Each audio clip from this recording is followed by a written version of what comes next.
Hi, welcome to Echoed Words Book Reviews. Hope you're having a great Valentine's Day. Let's talk about some erotic literature. Forewarning that there will be spoilers for the books talked about in this video. So today we're drinking a pretty interesting bourbon from Freeland Spirits. They're local to here in Portland. And this one was like their special edition from a couple years ago. In conjunction with like a winery out in, Oregon wine country. They finished their bourbon in like Pinot Noir barrels. But it is 112 proof. God damn, that's a lot of proofs. So today we're not talking about just one book, we're going to talk about two as a sort of penance for me being very not, up to date and fast on the upload schedule here. I was doing kind of well in the beginning and then it trailed off. Honestly, these things are just a lot of work. Just a lot of editing. It's not even like sitting down and talking about books and doing the reading. I already, I'm doing all of the reading. It really is just like at that back end, having to cut around and edit and upload is sort of an arduous task, at least for, my skill set. But anyway, back to the matter at hand. Like I said, we're going to be talking about two books here. The first is Venus and Furs by Leopold von Sacher Masoch, and the second is Dream Story by Arthur Schnitzler, or the original title Traumnovelle, Dream Story. These are two erotic stories that both deal with the nature of desire, as well as the often antagonistic relationship between the sexes. First up, Venus and Furs by Masoch. So while you may not have read the novella itself, you've probably been exposed to this story in a variety of other media. I think in film alone, it's been adapted like 4 times. There's the really famous one from the 60s that out of Italy that Criterion is the distributor of now. And then there were a couple more. And then I think like about a decade ago, Roman Polanski tried his hand and did his own adaptation. But most famously, Venus and Furs was used as the very heavy inspiration for the song of the same name by the Velvet Underground that has the, fantastic lyric, "Taste the whip, now bleed for me," and refers to the events written in the novella. But beyond film and music, the cultural influence of Venus and Furs cannot be overstated. Much like with the Marquis de Sade, how his last name was used as the basis for a never-before-classified form of paraphilia, so too was Masoch's. Kind of against his wishes, but Masoch, based off of his writings, which is, very much reminiscent of his life, Masoch became the basis for what we know today as masochism. So with all of that out of the way, what is the book about? At its core, the book is about the misadventure of a self-proclaimed super-sensual man who, beyond, sort of banal and trite forms of sexual expression, desires, above all else, to be enslaved by the goddess of beauty, Venus. He has this recurring image of her kind of coquettishly attired in a fur coat with ermine trim, treading over him, and desires nothing more than to be her slave in every single aspect. And so, endeavoring to turn this fantasy into reality, he begins a relationship with a beautiful, young, rich widow, really kind of, inspiring and inflaming desire within her through his mastery over, romantic language and his ability to paint a vivid picture of what he wants in a way that stirs the imagination. Initially reluctant, she eventually gives in, not before warning him and repeatedly questioning him as to whether this is in fact what he wants and that he may be biting off more than he's bargained for. What then follows is a contractual relationship, one in which he signs away his birthright, signs away his name, and becomes her slave. She actually gives him a slave name of Gregor. Oh, Gregor, it is you. And makes him sign this suicide pact, saying that before he would deign to leave her service, he would kill himself. And the rest of the book follows this, increasingly humiliating relationship as she finds new and inventive ways to keep him underfoot and to be as cruel as possible, all while ensnaring other men into this web of desire and acting like a despotic ruler over them. A woman fully in charge of the life that she leads, with complete subservience from her subjects, as if she was the goddess Venus.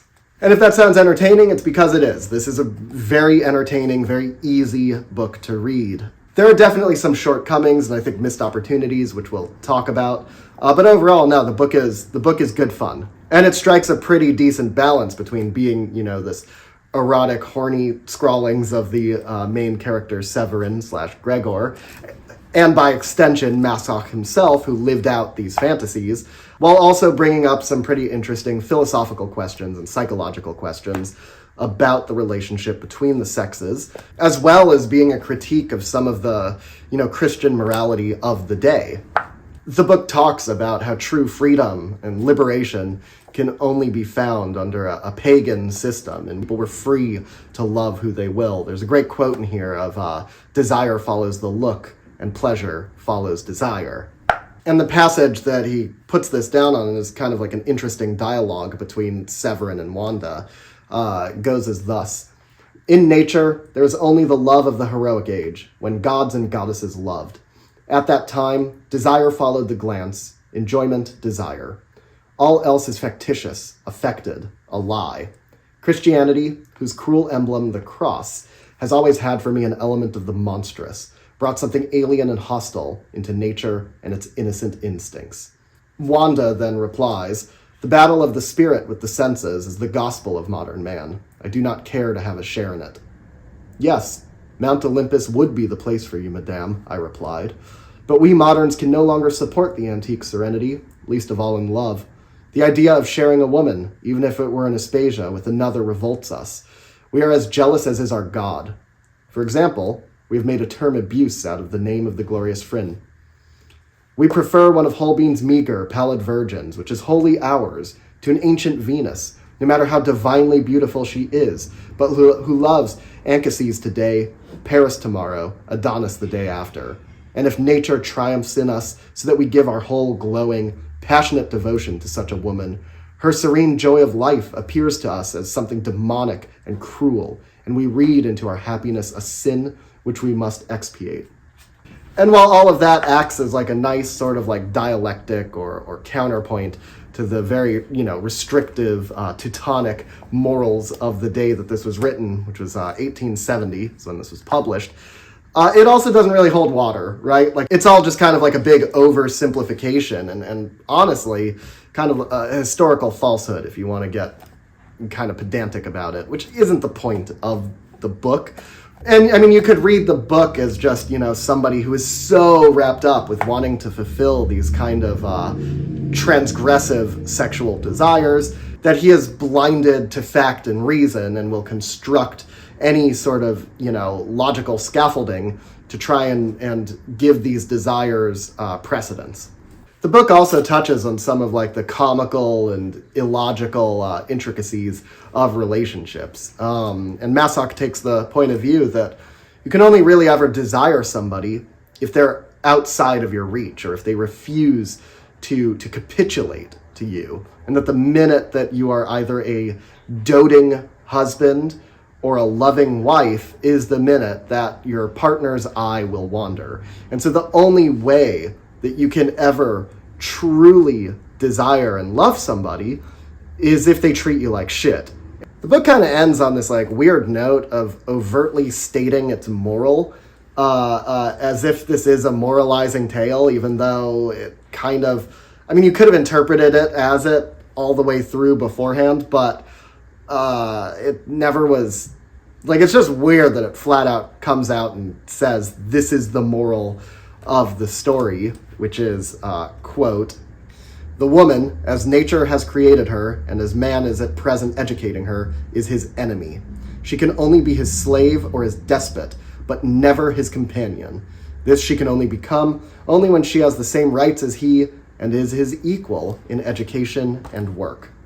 Yeah, it's a really interesting book to talk about because I don't know if it is like an erotic story or if it's a treatise of Christian morality in the latter half of the 19th century in Germany, or if it's a fantasy or, a sort of psychological and philosophical exposition into the relationship between man and woman. I'm really not quite sure what the book is supposed to be, but nevertheless, it is very entertaining. And like I said, it does touch on some interesting themes that continue to be hashed and rehashed even until today. And so we'll leave it off with one little excerpt that reminded me very much of Eyes Wide Shut. Take note of what I'm about to say to you. Never feel secure with the woman you love, for there are more dangers in woman's nature than you imagine. Women are neither as good as their admirers and defenders maintain, nor as bad as their enemies make them out to be. Woman's character is characterlessness. The best woman will momentarily go down into the mire, and the worst will unexpectedly rise to deeds of greatness and goodness, and puts to shame those that despise her. No woman is so good or so bad, but that at any moment she is capable of the most diabolical as well as of the most divine, of the filthiest as well as the purest thoughts, emotions, and actions. In spite of all the advances of civilization, woman has remained as she came out of the hand of nature. She has the nature of a savage who is faithful or faithless, magnanimous or cruel, according to the impulse that dominates at the moment. Throughout history, it has always been a serious, deep culture which has produced moral character. Man, even when he is selfish or evil, always follows principles. Woman never follows anything but impulses. Don't ever forget that, and never feel secure with the woman you love. Tell me that doesn't remind you of, Nicole Kidman's caustic, biting words to Tom Cruise at the sort of beginning of Eyes Wide Shut. And the reason that I'm talking about Eyes Wide Shut is because it gives me a very good segue into the second book that we're talking about today, Arthur Schnitzler's novella, Dream Story. Now, this is what Eyes Wide Shut was adapted from. And as somebody who will die on the hill thinking that that is Kubrick's masterpiece, this book is an absolute gem. I actually wish that I had more time with it, and I wish that I could have reread it at least once, because there's a lot going on in this little, sub 100-page text. A lot of the shortcomings from Venus and Furs were addressed in this. If Venus Furs is an erotic story that just so happens to, shambling blind in the dark, touch on some, deep philosophical themes and psychological themes too, of the, oftentimes antagonistic relationship between men and women, Schnitzler's is completely overt about that. And then even goes beyond it. What I love, and this is something that I would not have picked up on had I not read the introduction, which, just to kind of start things off, the introduction to this is one of the best introductions, if not the best introduction of any book that I've read.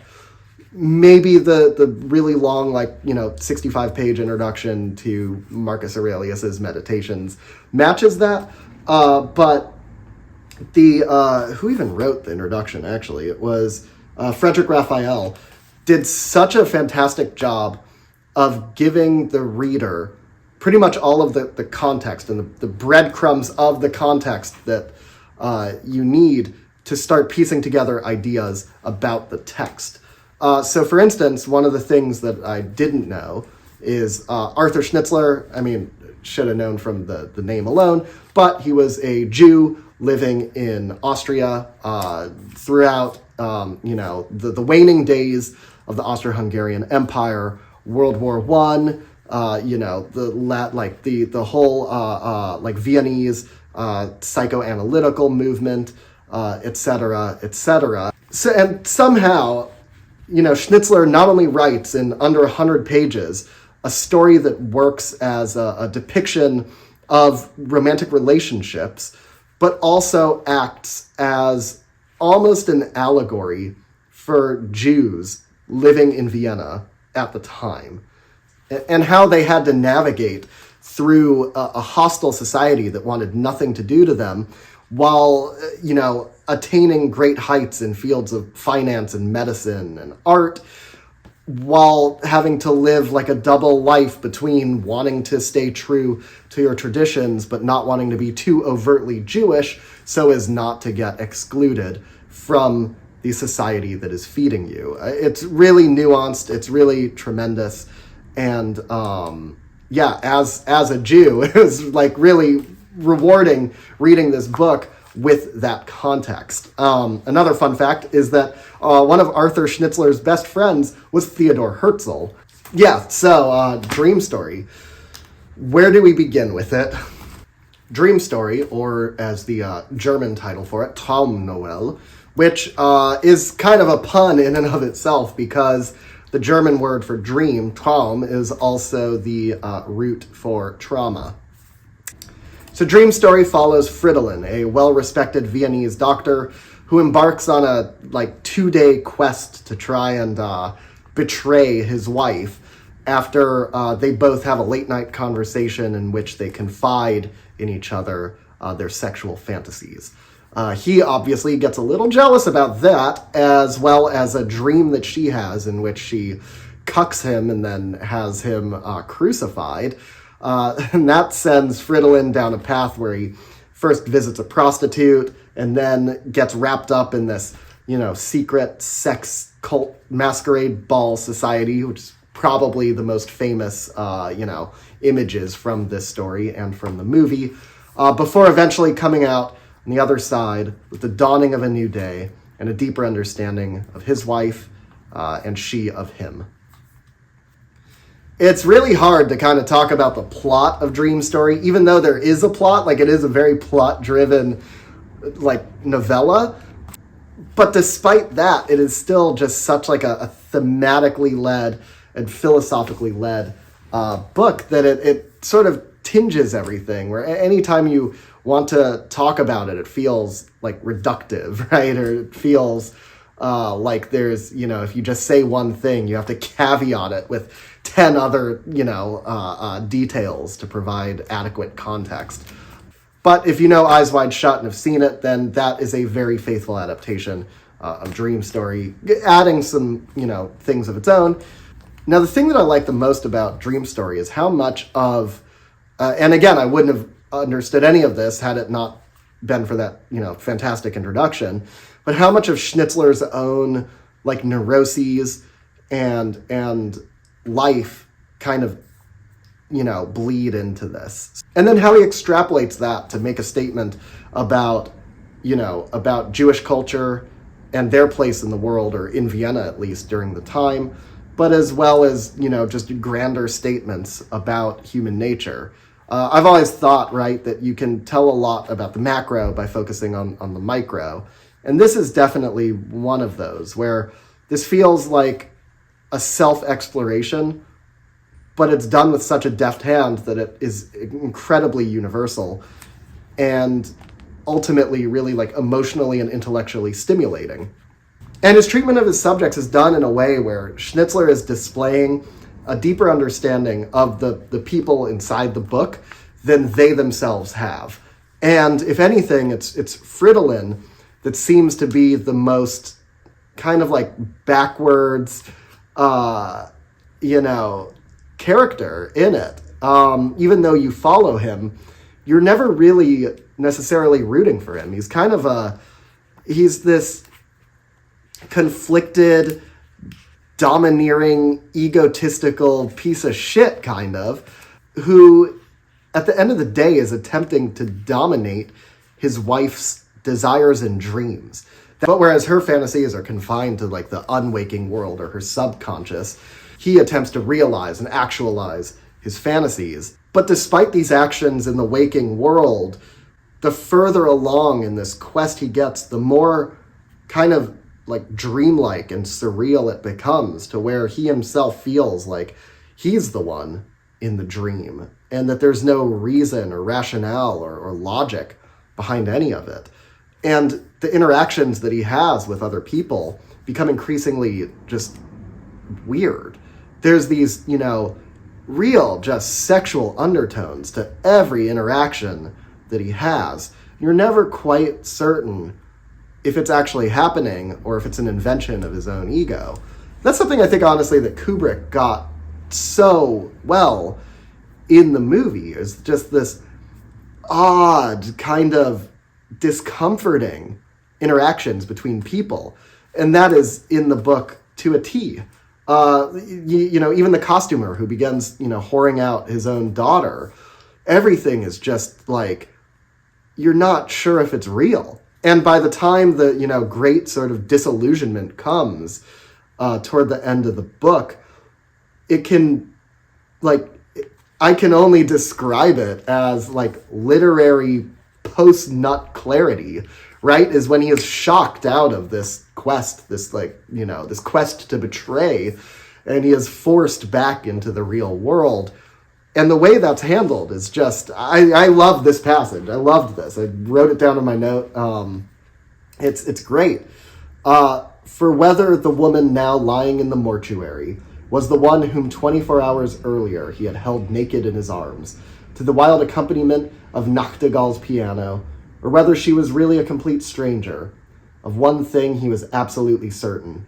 Even if the woman he was looking for had desired, and for an hour perhaps loved, were still alive, and regardless of how she continued to conduct her life, what lay behind him in that vaulted room, in the gloom of flickering gas lamps, a shadow among shades, as dark, meaningless, and devoid of mystery as they, could now mean nothing to him but the pale corpse of the previous night, destined irrevocably for decay. I mean, is that not just such an incredible articulation of, the nature of fantasy and desire and the snap back to reality once the dust clears? Like I said, I want to read this again. I'm not doing this one justice in talking about it. There's just so much. There's so much here. There's so many ideas at play here, and all done in a way where it's not beating you over the head with allegory and symbolism. It all still feels organic, and it all still feels rooted in humanity and human nature, but yet kind of Kubrick's filmmaking, it is just so multi-layered, and things take on multiple different meanings, some of which may even be mutually exclusive. There's just a lot. It's no wonder that Kubrick chose to make a movie out of this. It seems so up his alley. Definitely read Dream Story.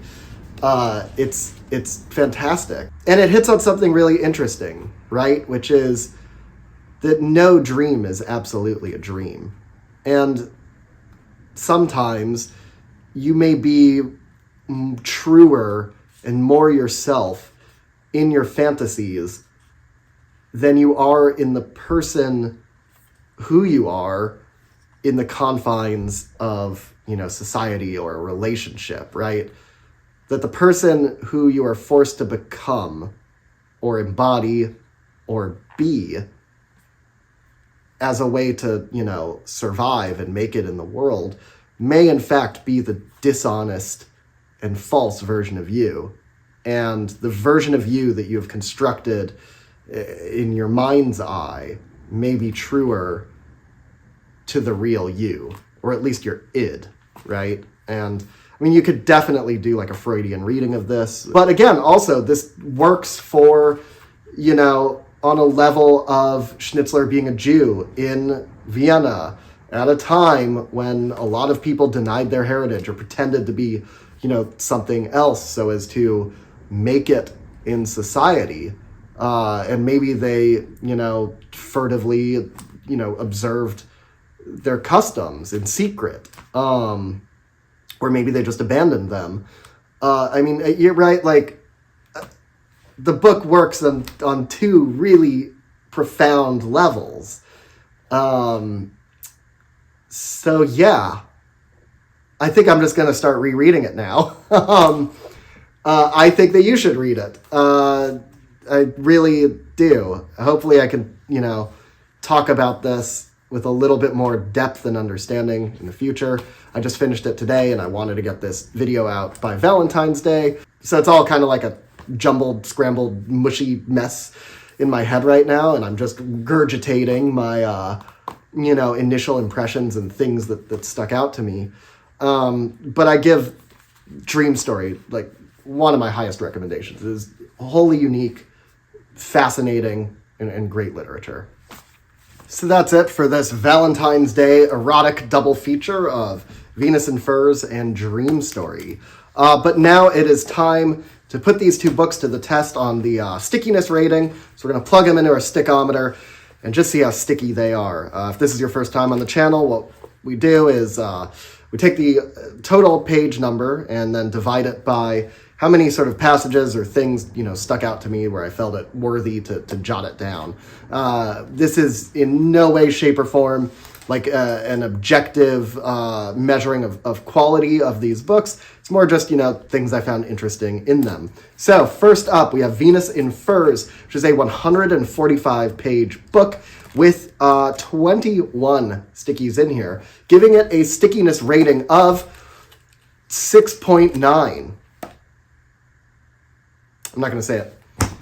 And then second, we have Dream Story, which is 98 pages and 17 passages stuck out to me, which gives this one a stickiness rating of 5.7. But in any case, I definitely recommend both of these books. Venus in Furs is, very interesting. It's really entertaining. Severin is kind of like a whiny fucking bitch simp in the whole thing, and can be kind of grating. But if you look beyond that and look beyond some of the, overly, flowery writing, it is a lot of fun. It definitely is. And watch the adaptations of it too. The one on Criterion is fantastic. And then, of course, Schnitzler's Dream Story. It's great. I'm going to read it again. I think you guys should read it. Just really fantastic book. And so with that, if you liked this video, please subscribe, like, comment your thoughts down below. If you've read either of these books, I'd love to know your thoughts. And if there's anything you didn't like in this video, maybe how much more disorganized this one is in comparison to previous ones, your feedback is definitely appreciated. But I think that'll do it for today. Thank you so much, as always, and I'll see you on the next one, which will hopefully not be too far in the future. All right, bye.